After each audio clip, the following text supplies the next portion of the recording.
Sama-sama. Kenapa kepiting jadi halal? Besar. Lebih bernilai. Ini juga mufti model baru. Mungkin muftinya menghalalkan gitu. Iya makanya itu. Kan jadi kayak tadi ayam jago tadi orangnya tak tanya akhirnya. Andekan yang kecelakaan tuh ayam kecil. Kamu tanya saya enggak? Ya enggak, terus langsung tak buang.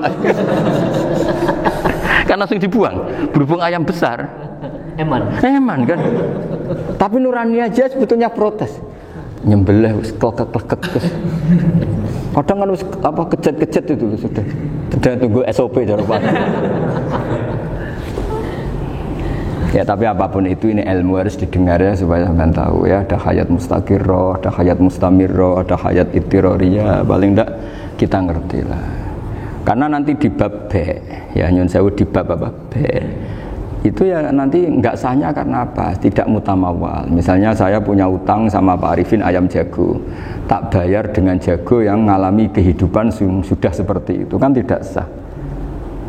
Meskipun itu hidup tapi sudah tidak hayat yang mustamirrah, tidak normal. Jadi ilmu itu apapun tidak cocok kita karena beda mazhab misalnya, tetap sebagai apa? Ilmu. Jadi jangan pernah anti ilmu meskipun kita tidak cocok. Dulu saya itu heran sama Abu Hanifah karena membolehkan merujuk wakaf. Wakaf itu kan nggak boleh ditarik kembali dalam mazhab Syafi'i dan hampir semua ulama bilang gitu. Tapi kalau kata Abu Hanifah, jika nazir yang nerima itu tidak sesuai rencana kita, keinginan kita itu boleh narik kembali. Fa innal waqfa atiyatun mahdhah, kata beliau, wakaf itu ya pemberian normal saja.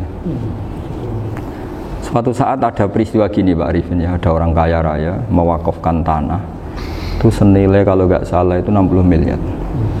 Singkat cerita beliau bermain apa gitu, bisnis apa itu bangkrut. Kemudian itu belum disertifikatkan wakaf. Kemudian nggak ada yang disawang coro Jawa, nggak ada yang dilihat, terus mau dibeli sama nyuwun sewu sampai yang mau beli yang mampu itu non muslim. Singkat cerita ada orang kaya muslim yang mau beli itu tapi ada problem karena itu wakaf. Tapi kalau nggak dibeli itu malah dibeli non muslim. Tanya saya, akhirnya saya jawab nggak apa-apa dibeli saja, ngikuti mazhab Abu Hanifah. Karena kalau mazhab Syafi'i itu nggak sah semua pembeliannya. Tapi apa artinya mazhab kalau kita berpikir nggak sah tapi yang jual melakukan? Nah itu yang nggak dipikirkan oleh orang-orang fikih yang di Menara Gading. Apa gunanya kita bilang nggak sah tapi yang punya tanah tadi tetap menjual? Karena tidak mengindahkan hukum itu, mau apa coba? Makanya saya bilang lagi tentang Gus itu nggak ada kaulnya dalam mazhab Syafi'i. Saya bilang kamu mengharamkan itu tidak ada gunanya karena itu tetap dilakukan. Jadi kita pertimbangannya ndak itu, daripada dikuasai situ mendingan kita. Betul.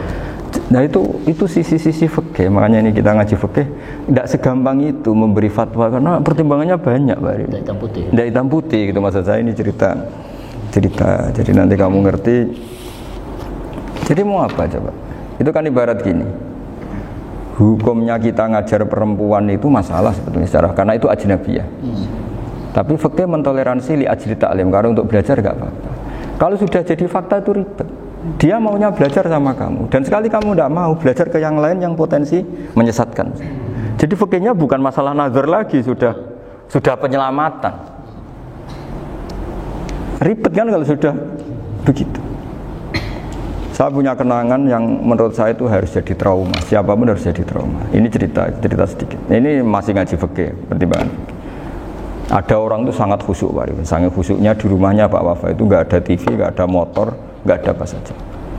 Ketika anaknya berkembang agak dewasa, itu pertama naik motor itu ya utang jasa sama kawan-kawannya. Pertama dia ngelihat nikmati TV ya dari kawan-kawannya. Corong Jawa, mbek tanggane lah.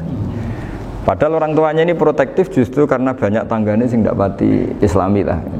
Ya mereka orang Islam tapi ya enggak sholat, enggak apa. Singkat cerita orang tuanya ini datang ke rumah saya nangis, Mari. Nangis Gus, sekarang saya ikrar bahwa mazhab Abah jenengan Kiai Nur Salim, bapak saya itu, mazhab jenengan itu lebih hebat timbang mazhab kula. Nangis dia. Dulu saya itu agak menyalahkan Kiai Nur Salim jenengan karena longgar di rumah ada TV, ada motor. Terus dia cerita. Nah karena anaknya ini pertama bisa naik motor, untuk anak ABG ini kan jasa yang luar biasa. Karena dia butuh sekali bisa naik motor, dipinjemin. Akhirnya walhasil anaknya ini nyon sewu merantau ke Jakarta kemana? Akhirnya lam yusolli wa lam yasum. Padahal anaknya ya kiai kampung. Terus tak ceritain. Terus akhirnya dia tanya, kenapa sih Gus jenengan sama Abah kok longgar gitu sama anak? Terus tak ceritani gini Pak Arifin. Menurut ilmu al-insan abdul ihsan, manusia itu budaknya kebaikan. Karena utang jasanya sama anak ini, ya dia akan ainut anak ini. Sementara kenangannya baik jenengan mbok amui. Tidak boleh. Dia baru ngakui ya Gus saya itu nyun sewu hanya khusyuk tapi kurang ilmu. Tadi dia hanya berdasar khusyuk. Bocah kok main delok TV kan pikirannya hanya gitu. Ini cerita ilmu, saya bukan menjustifikasi manapun, ini kan cerita ilmu Pak Arifin ya. Jadi semuanya itu ada hitung-hitungannya. Coba kalau kita terlalu stakung be anak pertama naik motor jasanya orang nggak sholat ya, pertama roh TV jasanya orang nggak sholat.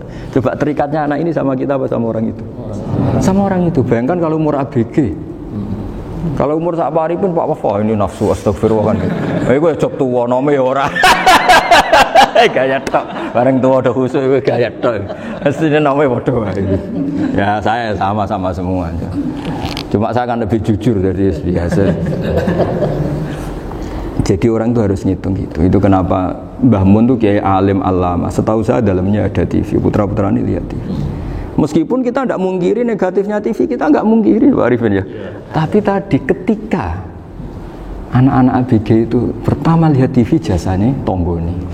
Kalau kebetulan tanggane wong soleh nggak masalah ya. Kalau enggak, itu nangis ke rumah saya itu ya. Nyesel dia. Tapi saya bilang gini, ini jenengan tiang soleh, mesti anak jenengan suatu saat kembali. Coba pola jenengan harus rubah. Ya, ini hebatnya Nabi. Ketika Sayyidah Aisyah masih kecil, minta diperlihatkan Li'bul Habasyah. Itu ya diturutin kan masyhur itu. Kayak apa Nabi? Karena kalau nggak diturutin, pasti Sayyidah Aisyah akan ngidolakan mainan yang lain yang di luaran sana malah. Itu karena Nabi punya kearifan tadi. Jadi ini kan ilmu, lagi-lagi ilmu. Jadi yang semua itu harus dibaca dengan ilmu. Makanya kata Nabi, ad-dunya mal'unatun mal'unun fiha illa dzikrawah wa ma'alalahu aw aliman aw muta'alliman. Karena dunia ini hanya bisa dibaca dengan ilmu. Yang diridai Allah maksud saya hanya bisa saya itu banyak kenal menteri, kenal pejabat. Tapi saya tidak pernah melihat itu sebagai pejabat. Melihatnya itu orang yang ingin belajar agama. Karena sekali salah melihat, yang hidup itu tamaknya Pak Arifin. Yang hidup kan tamaknya. Saya kenal orang kaya kok melihat kaya, yang hidup itu tamaknya, ingin dapat ini, dapat. Tapi kalau melihat itu sebagai hamba Allah yang ingin belajar, insya Allah kita selamat dari tamak. Meskipun kita ya manusia tidak sempurna. Setidaknya ketika dia lomo atau tidak lomo, nyalami template apa tidak ngefek, karena kita melihat ini mau belajar. Tapi kalau kamu didorong tamak, katanya orang kaya ternyata nggak tahu haknya kiai, ribet kan? Ribet. Ya kalau kamu punya santri cantik ya lihat itu sebagai santri kamu. Jangan melihat ini mau nggak sama saya, kalau enggak ya wah ya ribet kalau gitu. Ini anak-anak muda harus dilatih ikhlas, bahaya ini santri-santri sampean kalau nggak dilatih ikhlas ini bahaya. Karena ini belum punya penggemar pejabat, paling ya anak-anak yang ya tadi ABG. Jadi lah Sarah kembali lagi Sarah itu membicarakan itu detail. Jadi ya makanya kenapa orang mati yang lahir langsung meninggal itu nggak wajib disolati. Alasannya di fikih ya lucu. Karena dikatakan sholat mayit, di mana-mana mayit itu sabakohu hayatun. Di mana-mana namanya mati itu terdahului oleh hidup. Nah ini nggak pernah hidup langsung mati. Jadi fikih itu ya kadang lucu. Ya gitu aja alasannya. Kamu nyolati apa? Mayit. Kenapa kok mayit? Ya, mayit itu namanya mayit. Orang mati. Orang mati. Orang mati artinya pernah hidup. Hidup. Nah itu Sarah. Jadi ketika matan hanya cerita wasiktu alladzi lam yastahila, enggak pernah nangis, lam yusalla alaih. Sarah bilang mergo ora tau urip. Kalau enggak pernah hidup berarti enggak bisa dikatakan mati. Kayak sampean miskin itu kan enggak bisa dikatakan bangkrut. Ya miskin aja gitu loh. Kan gitu ya. Karena enggak pernah kaya. Kayak Mas Nafis enggak bisa dikatakan, "Oh itu Qur'annya lupa." Lupa gimana? Enggak pernah hafal.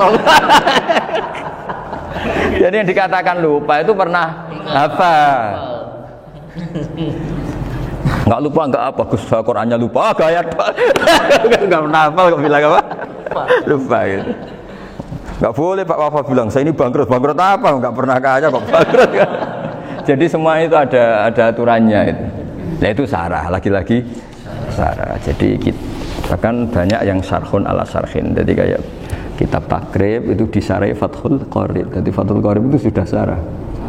Disarai lagi Bajuri. Nah, itu termasuk cerita itu ya, cerita-cerita.